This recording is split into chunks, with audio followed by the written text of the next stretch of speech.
Welcome everyone. We're going to get started. My name is Bonnie Lynch. I'm a lecturer in the Center for Medical Education at Dundee, and I'm very happy that you're here today to discover some things about cheating in online assessments. And I have to give a disclaimer at the start. I volunteered to do this webinar because I was actually interested in learning more about the topic, not because I'm a world-renowned expert on it. So I just wanted to show my face for a moment and then duck out so you can see the slides. And again, welcome.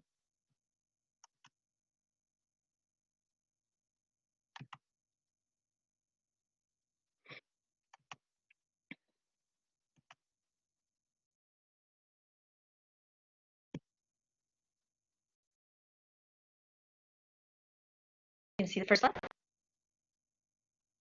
Okay, great.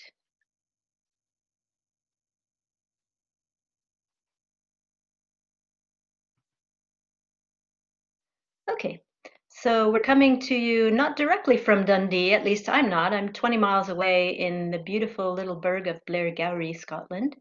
But this is Dundee, our new V&A museum, of which we're all very proud, and the Discovery ship in the background there. So I'm missing Dundee a lot, and just having that photo there makes me feel a little bit more connected. If you haven't come to visit, you should. Just a few reminders at the beginning here. Please keep your mic muted unless you are actually speaking, asking a question or something, and your camera off, which helps us all with the audio quality.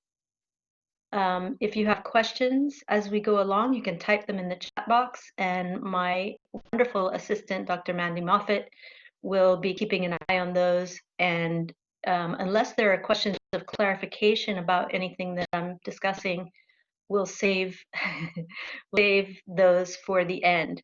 So if something is not clear, please ask in the moment. Otherwise, know that your questions will be looked at and responded to later as much as we can. Of course, your comments and suggestions along the way are also very welcome.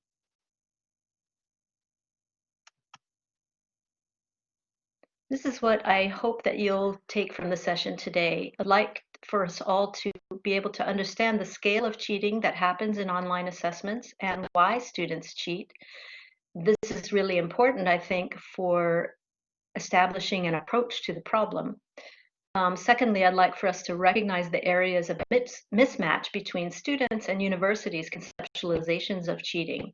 I have found in my investigations that this is a big part of where we can intervene to help with the problem.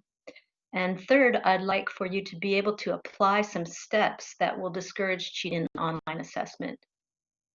These are really designed to be strategies that you can use as a teacher before, within, and after the assessment to reduce the opportunities and the motivations that students might have for cheating.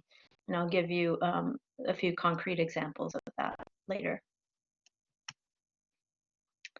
So some things we, oops, that's the wrong one. Some things we will and won't be covering here.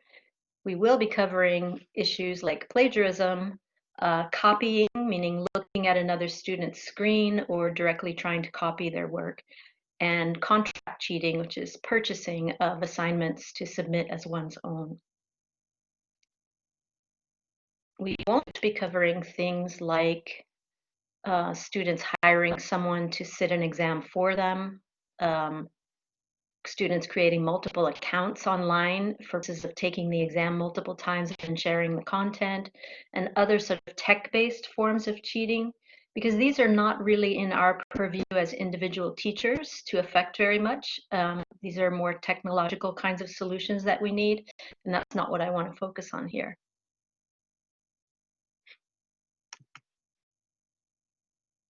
One important question to start is cheating really a problem? Because if it's a very isolated incident, then we probably don't need to have a big effort to address it. I think we would like to believe that it's a rare occurrence, most of us. I know that it's easier for me if I just kind of don't look there and then I don't know. So we might be lulled into a sense of complacency because cheating isn't always easy to see. And even when we're looking for it, it's not always easy to detect. And here's a little fun example that I have for you about seeing things or not seeing them that are actually there. And if you see something in the picture, type what you see. There's an object there. Oh, Jordan. Jordan's a winner. That was quick, Jordan. Good. Alethea has also seen it. Alethea. Hope I said that right. Yes, and she's given a hint. It's facing right and its trunk is pointing to the right. If you're having trouble seeing it, this is a complete aside, by the way. It's just fun, and my background is in perception, so I pull these out at any opportunity, to be honest. If you're having trouble seeing it and you'd like to see it, the best way is to relax your eyes and kind of look beyond your screen a bit, as if you're looking at something behind the screen.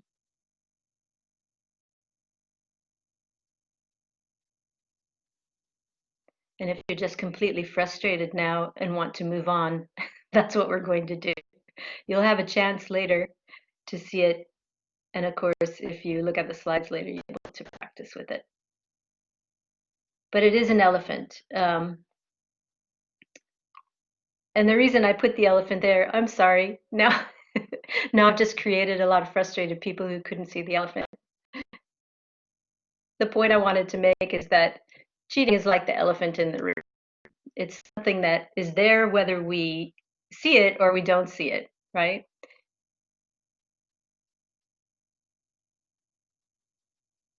I'd like to show you some evidence about studies on the incidence or the prevalence of cheating. And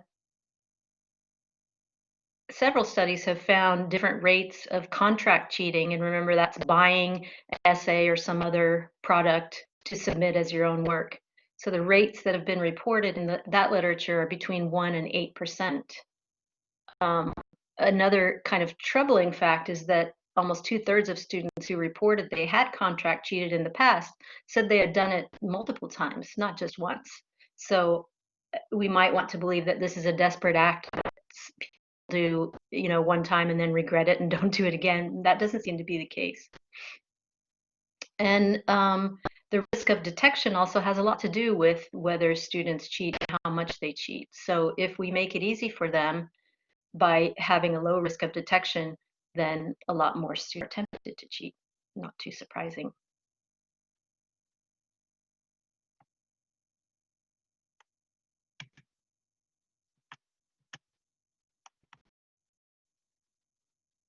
Okay, so this is a study from Braytag et al. In 2019. They looked at, they did a systematic review to look at the rise in commercial contract cheating to see whether there actually was an increase over the years. We would expect to see some increase just because of the increased availability of online work in general, the increase of the use of online sites and so on. And what they found was that between 1978 and 2015, there was a significant increase. This is a moderate correlation between the time, the year, and the number of contract cheating instances that were detected. So a correlation of 0.368, which was statistically significant. That's the top graph. In the bottom one, B there, it just shows the rise in various forms of cheating because not all of these studies in the systematic review asked about contract cheating specifically. They might have asked about other types.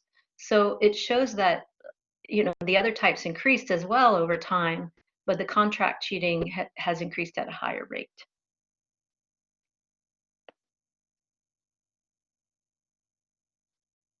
Now, there's something else of interest here. In 7 of the samples that they used for their systematic review, all were from 1978 to 2009. These 7 had no admissions of contract cheating. So this is a relatively new phenomenon on the horizon. Between 2009 and 2015 is when that increase really started to take off. And in the 10 samples that had rates of contract cheating that were more than 20%, all but one of those were after 2009. So it looks like cheating overall and contract cheating in particular are on the rise.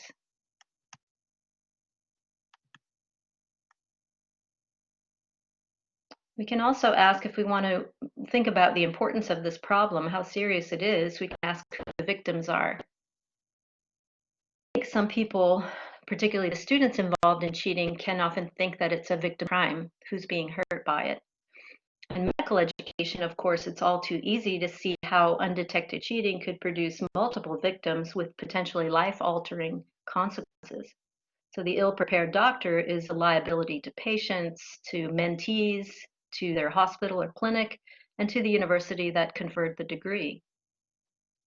But cheating in any discipline is an injustice to honest students, to employers, to the reputations of universities, and to those who count on the graduate to have acquired the requisite knowledge and skills of their profession, whatever their profession might be. So I would argue that universities have an ethical responsibility to do what they can to prevent and detect cheating and to discipline the cheater. The rest of the presentation attempts to address the question, what can I, as a teacher, do to fulfill this responsibility?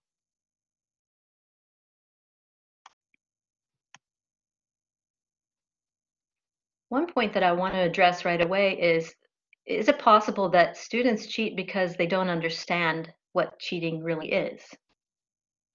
Is it because students and teachers have different views about what it is or how serious it is? And the literature does suggest that this is the case. So this slide shows a study by Newton from Swansea here in the UK, and he looked at the mismatch between what newly enrolled undergraduates at his university thought about various types of cheating and what the university's policies actually were on those types of cheating. So the upper graph, graph A, compares the severity of penalty that students would impose for each type of cheating relative to university policy. So it tries to answer the question, do students think penalties should be more severe, less severe, or as severe as university policy stipulates? So if you look at the bars in that graph, basically the further to the left of that zero line the bars are, the more lenient or the less severe students think the penalties should be than what the university thinks. And it's pretty clear right away if you're looking for leniency indicated bars lying to the left of that line, then students are pretty lenient on virtually all the forms of plagiarism. But I think what troubled me the most when I looked at this graph was that plagiarism of ideas seemed to be the thing that students were least concerned about, thought should have the least, or more students thought that should be a less severe penalty than what the university thought. So students were not, by and large, too troubled by plagiarizing others' ideas or purchasing of an essay to submit as one's own. They actually thought that citing Wikipedia or plagiarizing a friend should be penalized more severely than either of those two infractions. The lower graph shows the particular penalties that students would advocate. So you might be thinking, well, what do students think should be done in these cases? And again, if you look at the graph for plagiarism of ideas, the bar there, it's to me, it's kind of shocking that that falls way down near the bottom of the list of seriousness. In fact, saying it's fine to plagiarize others' ideas, or at worst, it's poor academic practice, rather than an instance of actual cheating.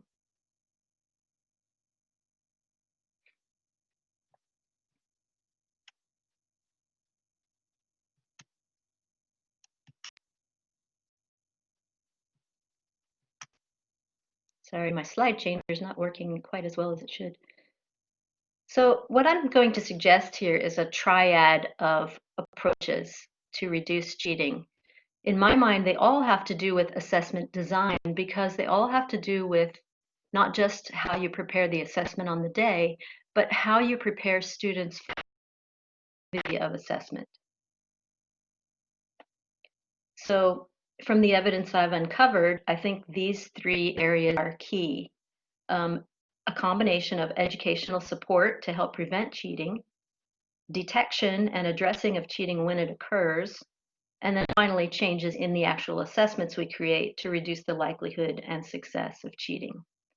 I'll say more about each of these shortly, but I think all three of them are easier to understand if we first understand why students cheat in the first place. I'm going to ask you, because I think the answers that I've discovered aren't going to surprise you too much. So I'll ask you to type in the chat, why do you think students cheat?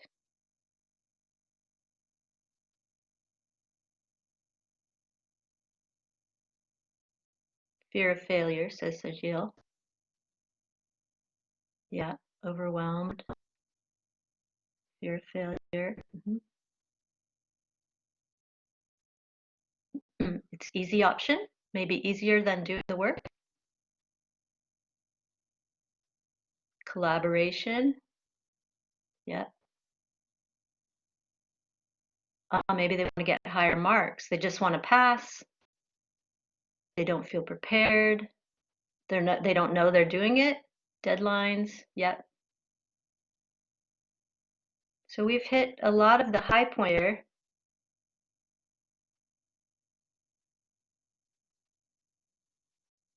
I'll show you what the literature says.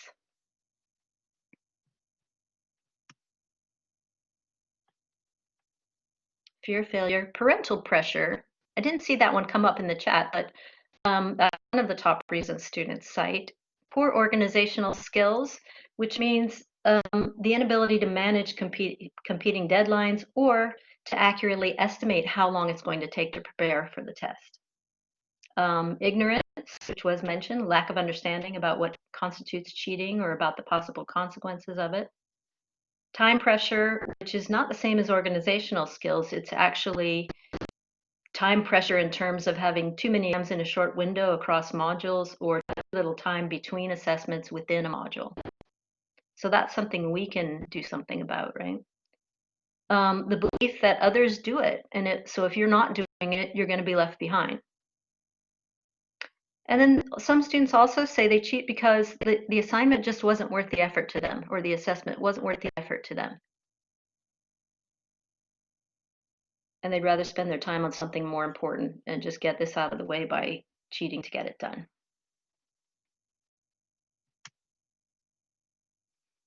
So knowing that, we'll go back to the triad and start talking about some of these ways to help reduce cheating, beginning with educational support.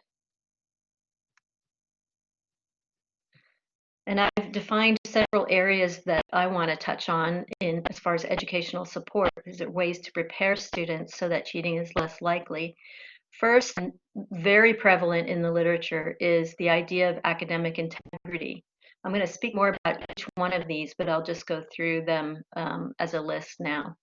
So academic integrity, understanding what constitutes cheating, improving skills of studying, time management, and academic writing, understanding the red flags that markers look for when they're looking for cheating, the dangers of using companies like SA Mills to buy work from, and understanding why the assessment is worth doing.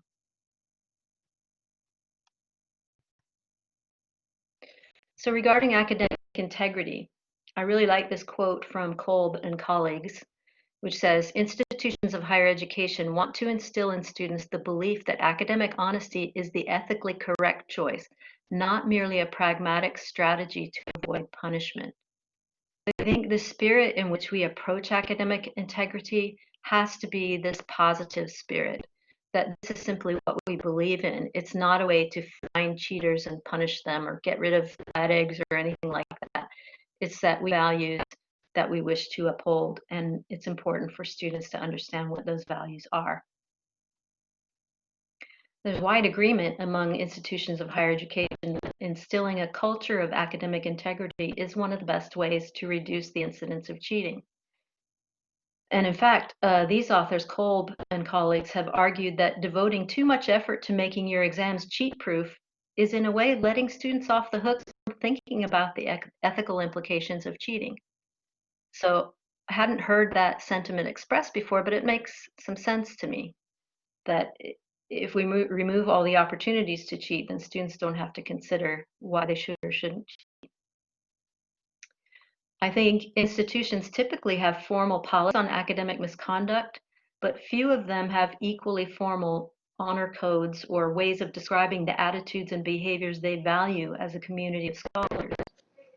There's reason to think that appealing to students' sense of academic integrity and honor could have a significant effect on cheating. We have some evidence in the literature for this. And these authors investigated students' stated reasons for not cheating, and they discovered that the three most frequently cited reasons were the wish to abide by the institution's policies on cheating, the learning and not simply completing the course was the primary goal, and their internalized beliefs that cheating is wrong. So to the extent that we can foster those beliefs and ideas with our own honor codes and our own culture of academic integrity, we can go a long way towards preventing cheating in the first place. Institutions that have reported the greatest success in this area are that have gone beyond formal pronouncements of rules or policies and instead promoted that kind of culture of integrity. So students encountered it again and again across the curriculum. Now, some concrete ways that teachers can embody this idea in their modules are to have explicit discussions about the honor code, to have students sign contracts or submit declarations with their assignments to certify that the work is their own, and to ensure that any infractions that occur are addressed. And this way, the honor code becomes a living part of the course rather than an isolated document that will seldom be read by students. The second point regarding educational support is this idea of educating students about what constitutes cheating. Most of us who use plagiarism detection software like Turnitin have had the experience of needing to educate our students about using the software. So red flags that are obvious to us because we're in Turnitin day in and day out can be missed by students. And they can be missed by markers as well if the markers are not educated on the nuances of the software. For example, in spite of the fact that we ask students to check their work via Turnitin and to confirm that there are no plagiarism concerns, I've noticed that they frequently submit work that has multiple blocks of text highlighted as similar to that on a website or another publication. Turnitin has flagged up the problem. The students simply haven't recognized it as a problem. Students also misunderstand that material paraphrased from another source must still be cited. And their attempts at paraphrasing often are a little more than substitution of a few words here and there. And of course, most plagiarism detection software will point that out, but students are not always recognizing it. So clear examples of these subtler aspects of plagiarism should probably be revisited, maybe even in each module, to help students develop an accurate sense of what it means to paraphrase and interpret others' ideas rather than simply parroting them. So besides just misunderstanding what constitutes cheating, we've seen from the previous research I showed you that students can also lack knowledge about the relative seriousness of various types of cheating. So there's room for education there.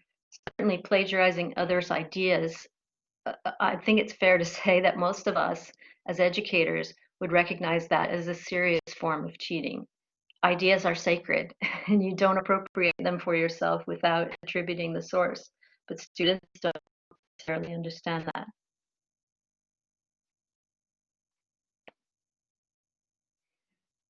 Another area of educational support involves study skills, time management, and academic writing. And I would just ask you as an educator here to consider whether your students' backgrounds have prepared them for the assessments that you're assigning. In our own current curriculum review, we've discovered that our modules are very heavy on the long essay. And we have to ask ourselves, is it reasonable to expect that our students will have acquired the skills of academic essay writing prior to enrolling on our program, or do we need to be teaching or at least refreshing these skills?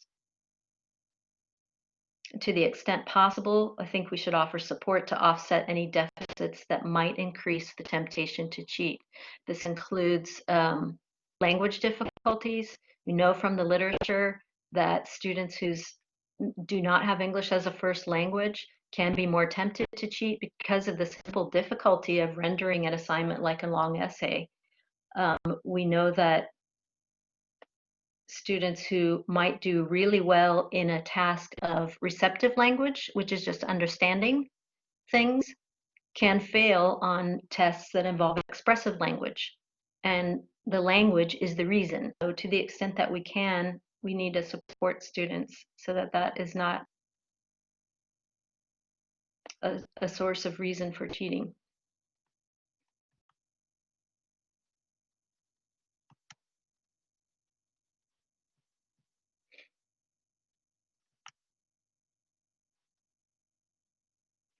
So we understand some things from the literature about what an essay for hire or a plagiarized paper looks like. And because we know these things, we should share them with students. I think sometimes the intuitive belief is that, well, we shouldn't share all this information because we may be helping them cheat by helping them recognize what the red flags are so they can remove them. But I don't think that's fair, and I don't think it's effective. I think if we have that information, we should share it with them. And sharing it not only helps honest students avoid inadvertent plagiarism or cheating, it also lets all students know that we know what the telltale signs of cheating are and that we care enough about academic integrity to want to help them avoid these infractions.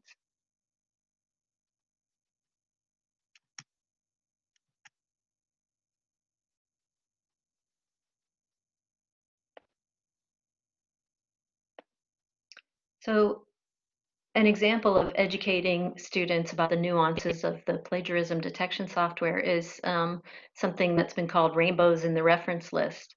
If you look at this example reference list, you can see that practically the whole thing has been flagged by Turnitin for similarity. If you're not familiar with Turnitin, anything that's highlighted in color has been flagged as similar to some other source, a published paper or a submitted student paper. So it's usually bad to have a lot of things highlighted in Turnitin, but here, if the highlights are all different colors, those suggest different sources. Each color is a different source. And so we can educate students that this is actually something good to strive for. If you've used Turnitin with student papers, you've probably been asked by students, what's a good Turnitin score? Should I strive for 0? Which is pretty impossible, particularly with the reference list, because students writing on similar topics are going to be using similar references. Reference lists are going to overlap. So it's fine to have many, many matching references, but they shouldn't all come from the same source. So you might consider offering something like a formative quiz on the plagiarism software that you're using. And some have even advocated that students have to score 100% on the quiz before they can unlock other content in the module. I don't know that I would go that far, but it's a thing to consider. It's a judgment call. Now, there are other red flags that suggest cheating in written assignments, and these should also be shared with students, but I'm going to discuss them in the section on detection.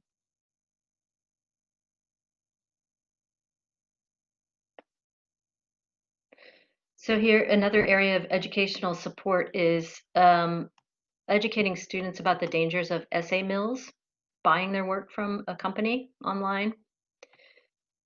I think just in the same way that students don't always know about the subtleties of plagiarism or the definitions of plagiarism and fail to understand the relative seriousness of different forms of cheating, they also lack knowledge about the risks associated with contract cheating, particularly through the use of these essays.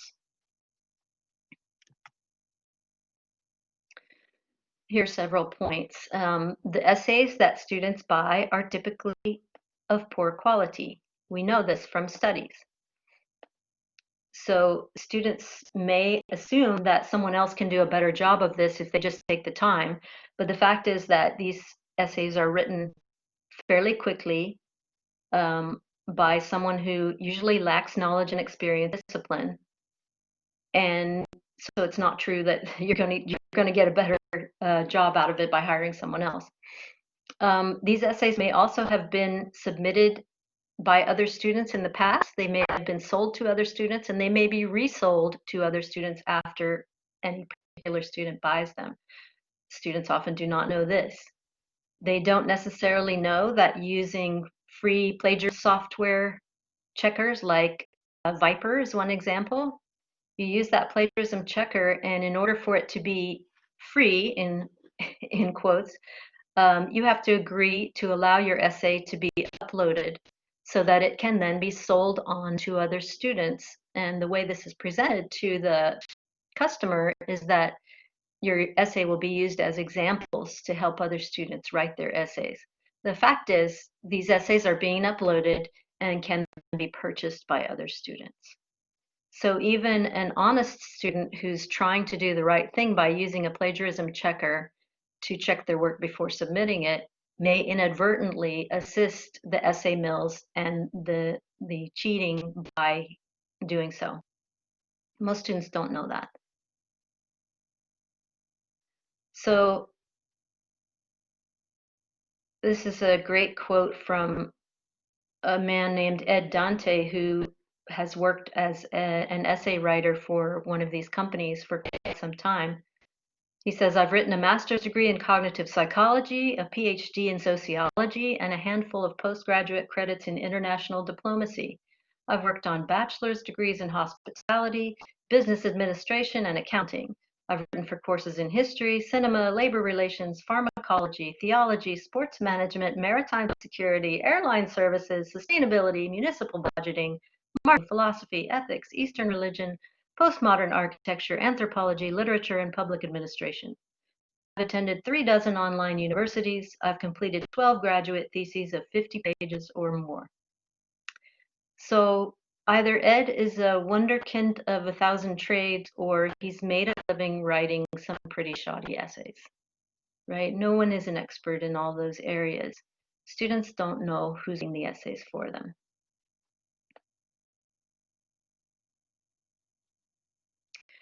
Now, regarding legal liability and blackmail, essay writing sites are meticulous in writing their contract language so that if any law is violated, for example, copyright infringement, the customer and not the company is going to be liable for that. Something that I would wager most students don't think about when they purchase essays. And there have been reports published in UK newspapers claiming that the unscrupulous sellers of essays are known to come back later to blackmail their buyers by approaching them for additional money in attempt to or threatening to expose what they've done to the university or to their employer. There have also been cases where essay mills just close down without notice, leaving their buyers empty-handed.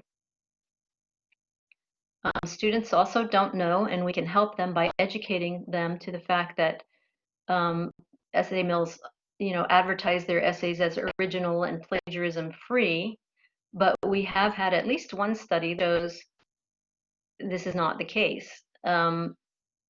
Dawson and Sutherland Smith in 2018 showed that experienced markers in psychology could detect essays written by essay mills 62% of the time and could detect real student work 96% of the time. And I think an important question is, how did they do that? Because that helps us not only detect plagiarism, but help students understand what plagiarized papers look like, what contract cheated papers look like. So the top things that caused suspicion for these markers were that the assignment didn't address key questions. It had poor structure, paragraphs not hanging together, forth. It was missing sections that should have been there. And reflection in particular is something that's often missing from contract purchase papers. And then lack of theory or poor conceptualization overall. And I'd like for you, if you look at this list and think about your own students, do you see characteristics of your own students' submitted work in this list? Because I know I do. Sometimes when I'm looking at a paper, I think, did they not read the instructions? Or what's the reason that this paper doesn't really address the things that were asked? And for many years, I was not aware of the fact that that was a red flag for cheating. So there are other signs that arouse suspicion of plagiarism, not necessarily contract cheating, but just garden variety plagiarism, and that is changes in font or font size that appear throughout the document. So one paragraph in one font, the next paragraph in another, suggests that the text has just been copied and pasted. Lack of smooth transitions between paragraphs or sections, sudden changes in style, spelling, or grammar. And I think most of us have had that experience of reading a not very well written paper that has a brilliant sentence tucked away in it somewhere. It does arouse suspicion that that that sentence came from a different place. Um, it's worth noting that the authors of this study attributed the marker's success to the fact that they were knowledgeable in the discipline and experienced in marking. So educating students about these things in advance is definitely better than detecting and punishing after the fact.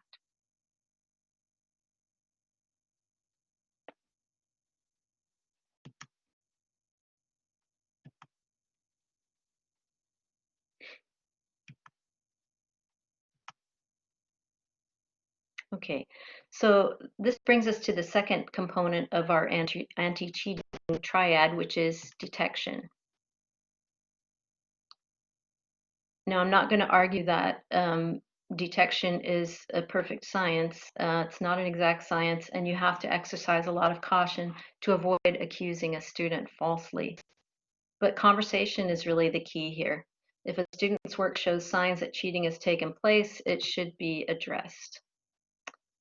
If you're wondering how to do that, there's an excellent paper by Jeff Caron in the Chronicle of Higher Education. It'll be in the reference list. I'm just putting it here to draw attention to it.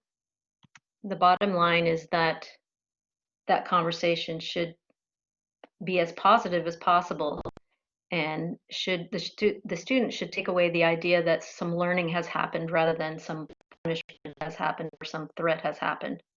The punitive tone might be saved for students who are have committed multiple infractions and can no longer be given the benefit of the doubt. Digital conversations should remain positive.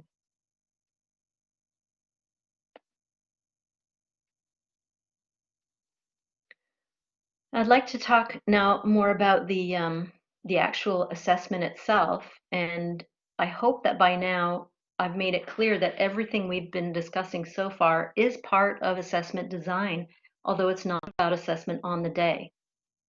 I initially thought that creating a smart enough assessment would save us from cheating, or at least from the most egregious forms of cheating. But my investigation of the literature and my experience in marking hundreds of student papers over the years have now convinced me otherwise. I now firmly believe that the educational support, including creation of a culture of academic integrity and informing students about how we recognize red flags for cheating, is the single most important thing we can do to reduce the amount of cheating that occurs. Now, there are things we can do, though, to make our assignments smarter and more cheat resistant, and that's what I want to talk about now. I haven't said much about objective tests because we don't use these as much online, and the ways that we prevent cheating in these kinds of tests tend to be more technologically focused. But there are some things that individual teachers can do to minimize cheating in these types of exams. We're talking about MCQs or very short answer questions, anything that has a right answer. So mixing the question order and the response order. It's not very difficult to have 2 or 3 different versions of a test if it's being administered automatically online anyway and marked automatically. And this just keeps, if students are taking tests together in one room, it keeps students from looking on to the next student's screen to try to discover the answer. It also helps keep students from copying question and answer pairs. So the answer 5 is A. The answer to 5 is A in version 1, but the answer to 5 is D in version 2, right? So that strategy doesn't work. So this helps dissuade cheaters who attempt to memorize as many question and answer pairs as possible to share with others. Another strategy is to prevent backtracking or looking at previous items, because this also aids students in memorizing questions and then sharing them later.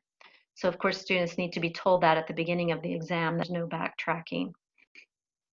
Um, Also, open book exams are coming more and more into favor as we move to more online assessment. And the strategy for making this work, I think, is that there is a time limit on the exam, so it's not really possible for students to look up every single thing they need to know to do well in the exam. They have to come well prepared. And if there is something that they need to look up, they have time to go to an open book, use whatever resources they need. As a side note, there was a study in 2013 by Michael and Williams that found students sometimes assume that online exams are open book unless you're very explicit in letting them know otherwise.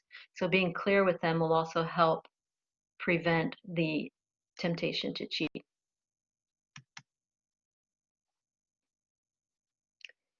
So other formats such as long essay, short essay, and so on, you can create different requirements and change those requirements often. This is a big point, and I think it's one that I don't know any of us who can say they change their assessments as often as they should. Certainly, I don't, and I think after learning everything that I have in preparation for this presentation, I think I'm going to make an effort to do that more. It's important that you don't have the same exam questions languishing around in students' minds and notes and materials that they share with one another. It makes it too easy to cheat. Um, in the same exam, you can have very slightly different versions. I'll show you an example of that in a minute.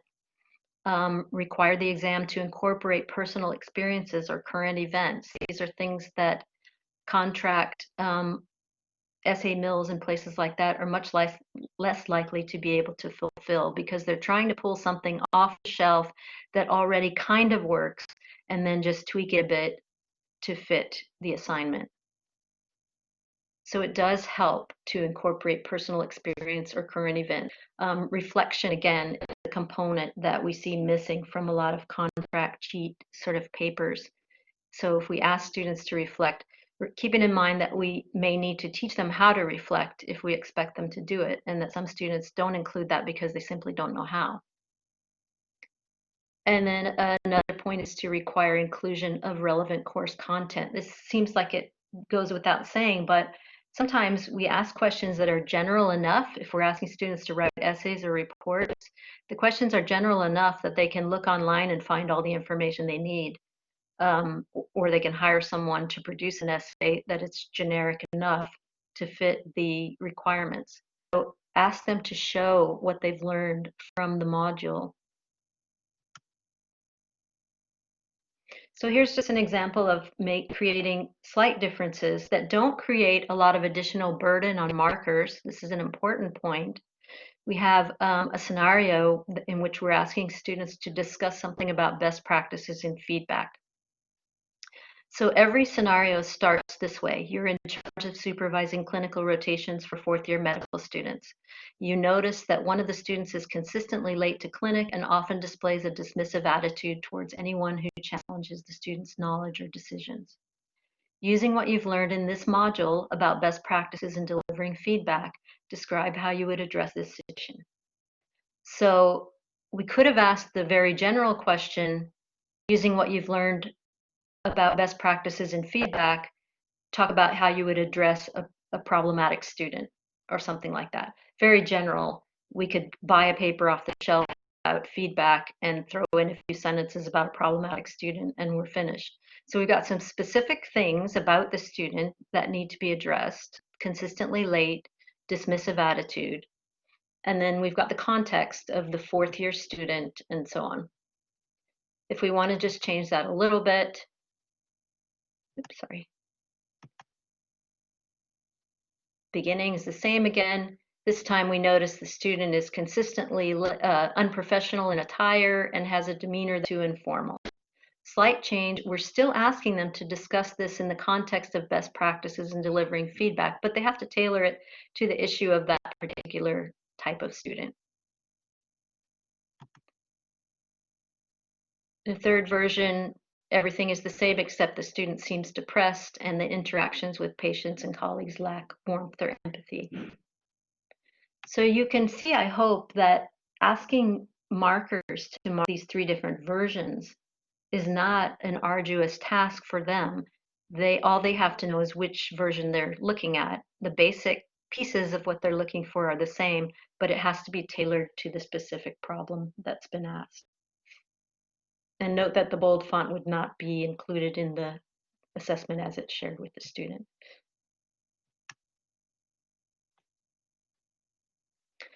So some other tips for changing up our formats to make them a bit more cheat-proof is building informative milestones that show work is being done throughout the term. Again, we don't have to make this an arduous task for marking.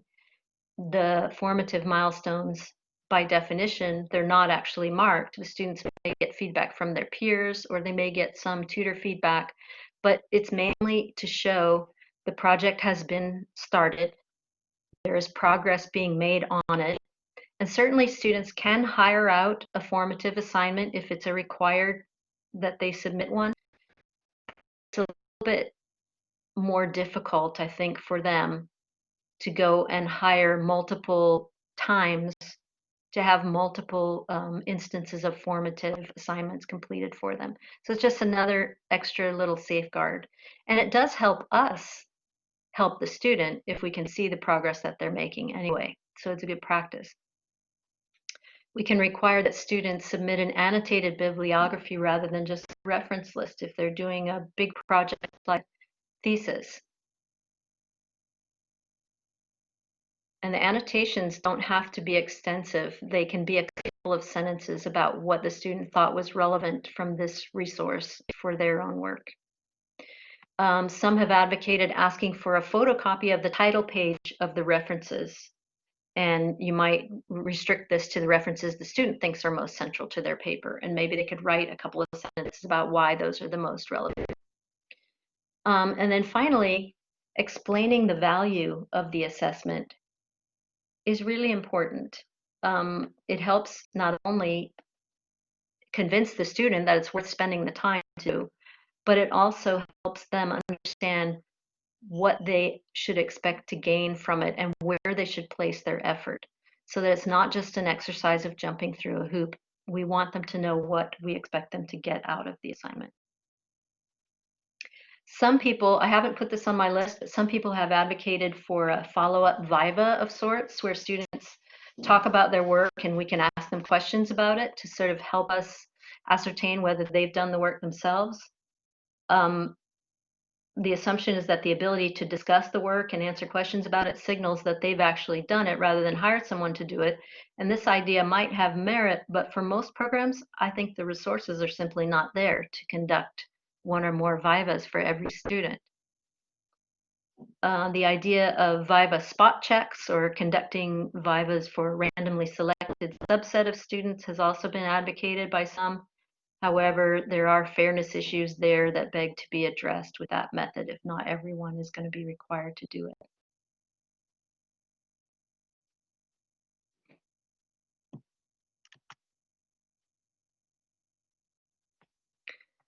As an area that we haven't talked much about so far, and I think it's also important, and that is training our markers to give feedback that both encourages academic integrity and helps educate students about what constitutes plagiarism and what red flags we look for when we're looking for cheating.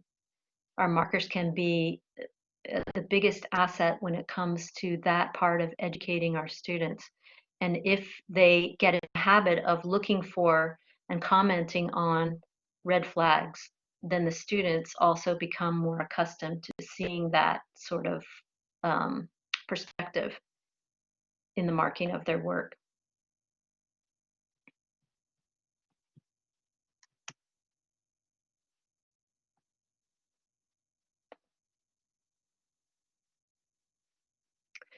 So I'd like to just repeat one more time this three-pronged approach and say why I think it's so important to begin before we ever create our first assessment in making students familiar with what constitutes cheating, what we can do to help them avoid it, and the reasons why they should avoid it. And then how to detect, being able to detect and respond to instances of cheating, because that reinforces the idea that we want to maintain this culture of academic integrity, and we want to educate our students about what is and is not okay.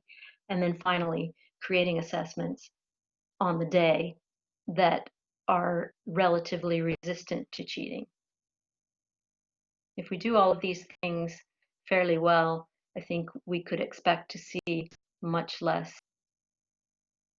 cheating in our modules that we teach. I'm very happy now to entertain questions, and I apologize that we've run a bit short on time for that.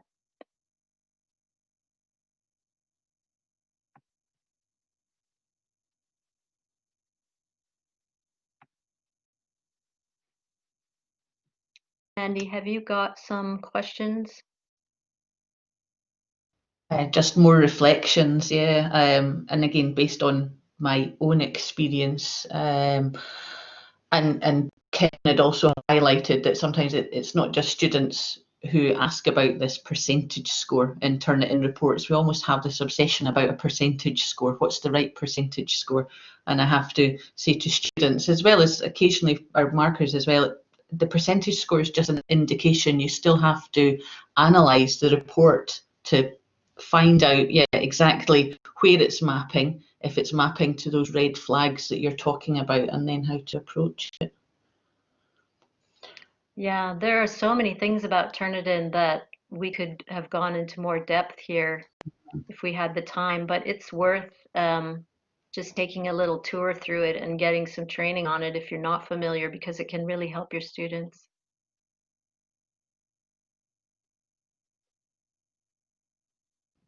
Reina. Yeah, I was just going to speak to Reina's comment. Thank you, first of all, Reina. What do you think about using proctoring during online assessments? I think it depends on the type of assessment. I think proctoring is a good idea in instances where we don't have the technology set up to ensure that students aren't going all over the internet during the exam looking for things, if they're not meant to be doing that. So there is definitely a place for proctoring. It does get a bit complex and expensive. So if we are having an open book exam, then I don't know that there's a need for proctoring. Although students can certainly copy from one another during those types of exams, which would not be allowed. It's not in the spirit of open book, I don't think, in anybody's mind. So yes, sometimes useful, not always necessary is what I would say.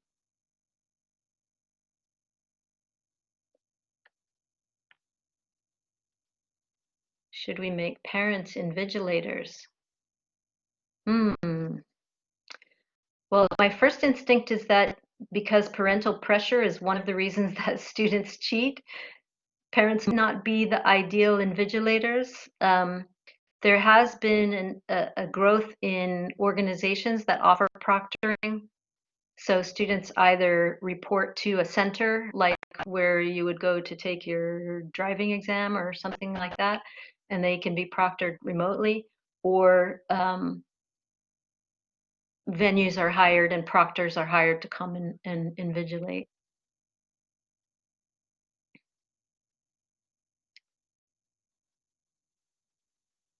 Shihab, what is the best approach for providing educational support to help ensure that it is likely to make the desired impact? I wonder if you can say more about that, Shihab. I'm not sure because I'm just asking the question because sometimes maybe we just provide a lot of information online and using other format. I'm not sure if the students really pay attention to that a lot. And although there may be some kind of face-to-face sessions, but this may be limited as well and may not making the desired impact. So I wonder what is the best approach really. It might be a mixture of the two, but I don't know what is your opinion. Because sometimes I think the students just go over this material or may not even read it, may not even pay attention to it because they think it is not important. Yeah. So what I've tried to do here is focus on what individual teachers can do, because we do have the power, most of us within our modules, to decide what students will see and what they need to be responsible for. So I think in my own particular case, I would advocate for having that formative quiz that students need to do about how plagiarism works and how Turnitin works and so on. If they haven't already done it in a previous module, or maybe even have a refresher about it. But I think system-wide, that is a really good question. You know, we can't have a culture of academic integrity within one module that's going to be very pervasive across the whole institution. But I think the more that we can do this in our own modules and maybe also collect some data about the instances of plagiarism that we're finding, I think that helps us put a bit more pressure then on other areas of the institution to get on board with trying to make this an institution-wide effort. It has to start somewhere, and I'm suggesting that it could start with us within modules. I do agree that it should be a kind of a coordinated effort that is done multiple times, so the kind of culture become accepted by the students. Because we just do it like sporadically, I don't think is going to produce the desired effect. Yeah, I agree with that, and I also agree that you might be sort of implying this in your comments. We have issues where students commit plagiarism or other forms of cheating across modules, and if we don't have a way of tracking that across the trajectory of the student's academic career, then we're missing out on a big opportunity to educate the student and to help prevent the cheating and to preserve the reputation of our own institution, because nobody wants to be known as the place where you can buy your way through your whole academic journey and come out with a degree at the other end.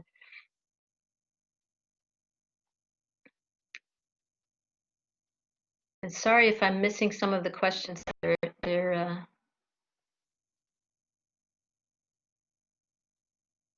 Some of them are disappearing as I'm trying to find them. We had one earlier from Fergus who was asking about what the potential barriers to universities are to implementing some of these steps that you've talked about. In terms of sharing past papers at the library and to remove these. Yeah, so this is a big part of the effort that we need to make, I think, for the objective exams in particular, is creating that item bank and not sharing everything from the item bank. Certainly we can share items that are moving out because they've been in the item bank so long and we have new ones to replace them. But that requires, of course, an effort, a regular, consistent effort to write new items. And it doesn't seem to be an area of priority. And this relates back to Shihab's comment that it has to be an institutional effort at some point, right? Because we can only grow it so far from within our own modules.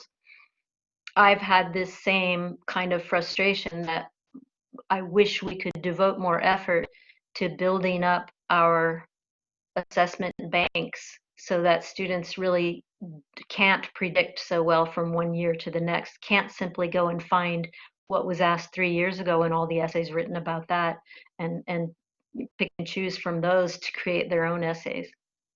So I commiserate.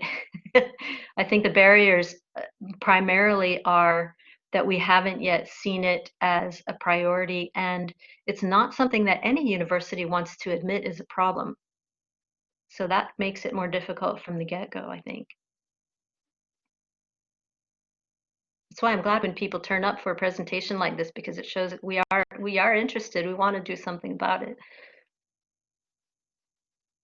I guess maybe thinking about past papers as well, and remembering as an undergrad student, I used to go to the library to have a look at past papers to try and help me, help me prepare for the exams, thinking, okay, and it's almost that because there was no formatives there at that stage. So I didn't know what to expect when the exam came. So I guess it's that, thinking broadly, as you were talking about earlier on, about the use of formatives as well, because you wouldn't necessarily need to have all the past papers in the library if you have a supportive formative that kind of prepares the student for the exams. Yeah. Yeah, and I always advise students if I'm having conversations about plagiarism, where text has just been copied apparently from one source, I tell them, look at the source, put it away, think about it for a couple of minutes, and then write whatever it is that that source has inspired you to think. Mm. And this does really help remove that thinly veiled verbatim copying that happens so often. And I think it's such a simple change, but it makes a big difference. I noticed that Dr. Nazar Haddad says, well, first of all, you're welcome for the presentation. You said that backtracking should be avoided, how to let them revise their answer in MCQs.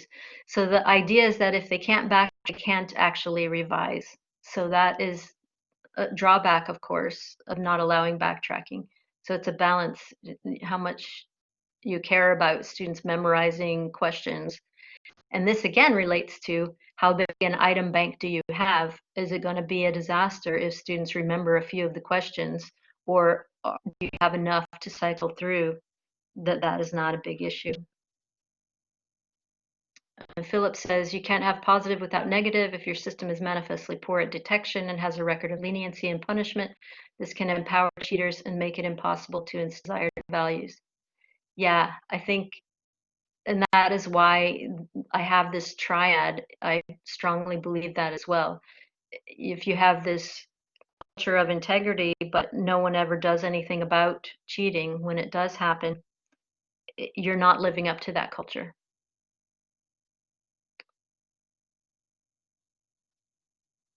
How to weigh in the time, Atanu Kumar Dutta, how to weigh in the time allotted with a possible slow internet connection.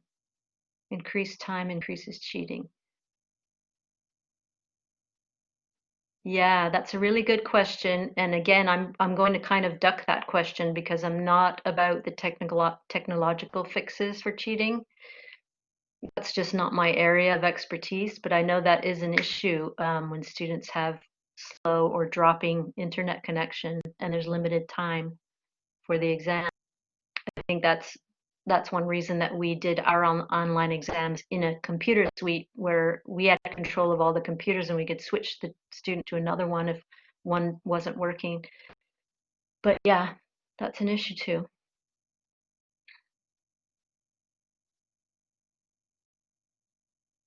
I think take a couple of more questions and then I'll have to move off to another meeting, I'm afraid. Should online question banks be separate to in-person exams, says Sajil? Although the current students may not cheat, it is potential for those questions to be distributed. Yeah, that's another good issue. It ties into the issue that when we have both face-to-face and online components of the same or versions of the same module, we want to make them as equal as possible in terms of what students are expected to do. If it's the same credential that's coming out the other end, then we want to make them as similar as possible. So I think the banks should be the same banks. And again, it speaks to a rich bank being a big asset in those terms. And of course, those face-to-face exams typically are proctored so that it's harder to share the content. Any specific platform you're using to prevent cheating? I'm not sure what you mean with that question unless you're talking about plagiarism detection. We use Turnitin.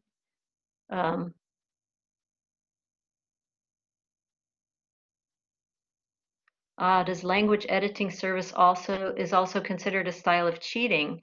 That's a really good question, Dr. Haddad.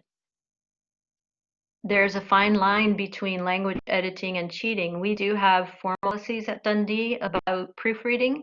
So proofreading is acceptable, but editing is not. And we think we do a pretty good job in our policy about stating the difference between those two things. It's also an issue when people supervise students whose first language is not English, that there's a desire to help them improve, and sometimes that can involve more editing than is really appropriate. So we have to be careful.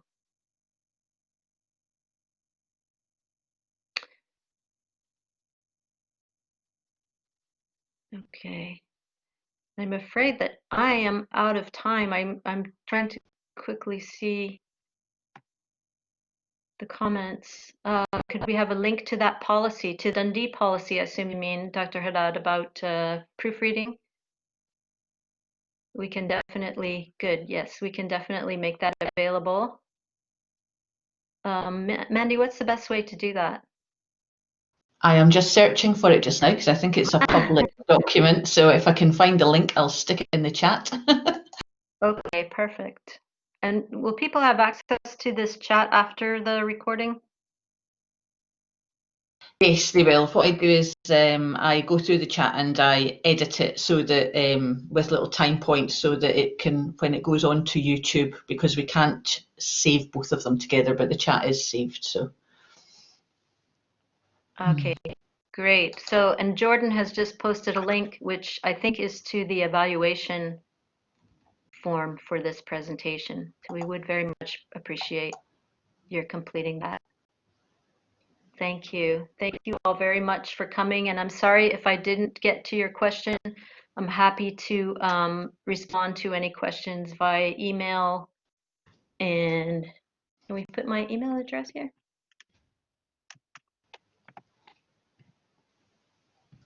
Yeah, I'll put it there.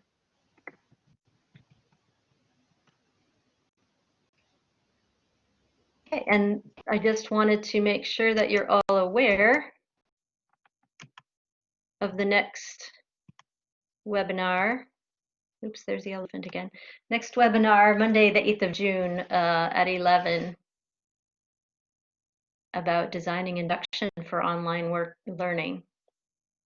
Don't miss that one. Okay, thanks very much, everyone. I'm off another meeting. I hope you all have a wonderful day.